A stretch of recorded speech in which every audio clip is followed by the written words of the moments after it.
Want to tempt fate, but clearly the negotiations about all our difficult consular cases have been going on for a long time, and really I think it would not be sensible for me to comment until we've got a final result. And I think that conversations are still going on. Are we about to, or have we paid off the £400 million historic debt, or written off the historic debt to Iran? Is any of this issue on your conscience? I think that it's very important when you've got quite delicate discussions going on, negotiations going on in Tehran about some of our most difficult consular cases, particularly Nazanin Zaghari-Ratcliffe, that we should say as little as possible until the thing is actually concluded. And everybody wants Nazanin home. We've been working on that for a long time. I do not want to do anything to interrupt the conversations right now. You're heading to Saudi Arabia to see Mohammed bin Salman. You're famously close to him. You text him, you chat with him. You're much closer to him than the Biden administration. What do you want from him and the Saudi Arabian government? And do you hope he will listen?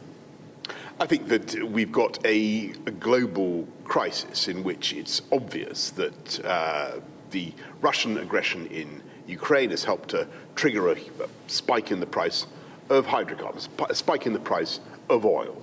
And it is vital, if we're going to stand up to Putin's bullying, if we're going to avoid being blackmailed by Putin in the way that so many Western countries sadly have been, we've got to get ourselves off Russian hydrocarbons. They're a massive part of the global market for hydrocarbons. They help to drive the price. We need to talk to other producers around the world about how we can move away from that dependency. Vladimir Putin over the last years has been like a pusher, feeding an addiction in Western countries to his hydrocarbons, to his oil and gas.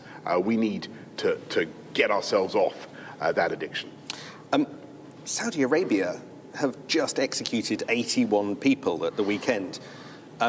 Alongside that, you've got US intelligence that suggests that MBS, the person that you're going to see, was behind the murder of Jamal Khashoggi. Iran may be having historic debts written off. It's quite a good time to be a repressive regime right now, isn't it?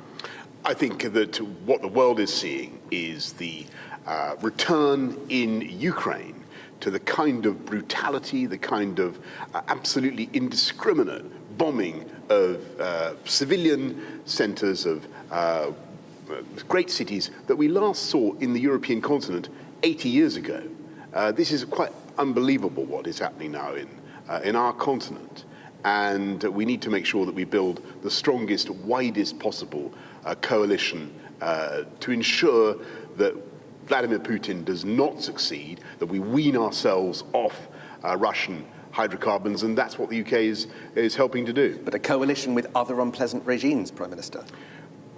Well, those are your words, Sam. What we want to do is build the widest You're clear possible. that Iran and Saudi Arabia are not unpleasant regimes? No, I didn't say that, but we want to build the widest possible coalition to ensure that we focus on what is happening in Ukraine, the effect that is having on the price of oil and gas. There's no question at all that the spike in oil and gas, which is being felt by British consumers, by everybody who has a central heating system, everybody in this country is seeing the effects of that spike in prices. We have to deal with that in any way that we can. And what we need to do is build long-term security of energy supply in this country. That's what we're doing. We're setting out a strategy for long-term energy security in the UK. But part of that, in the short term, is making sure that we are not as dependent in the West as we currently are on Russian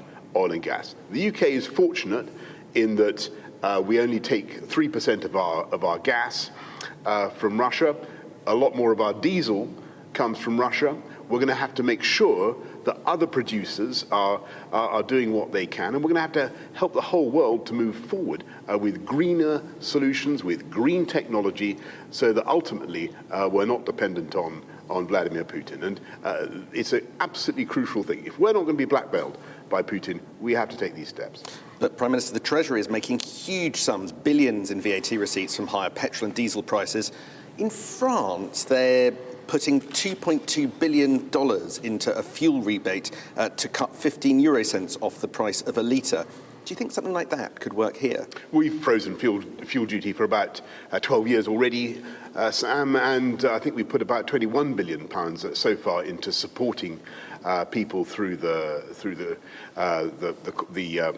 price spikes that we're seeing, and £9.1 billion going alone just to helping people with their energy costs. But long term and medium term, what you've got to do is ensure that we have greater security of supply here in the UK, that we take back control of our energy supplies, we make sure we don't abandon our own hydrocarbons here in the UK, but also double down on wind power, double down on solar, and help the whole world to be less dependent on Putin's hydrocarbons. And that can be achieved. And listen to what all the other European countries are now saying.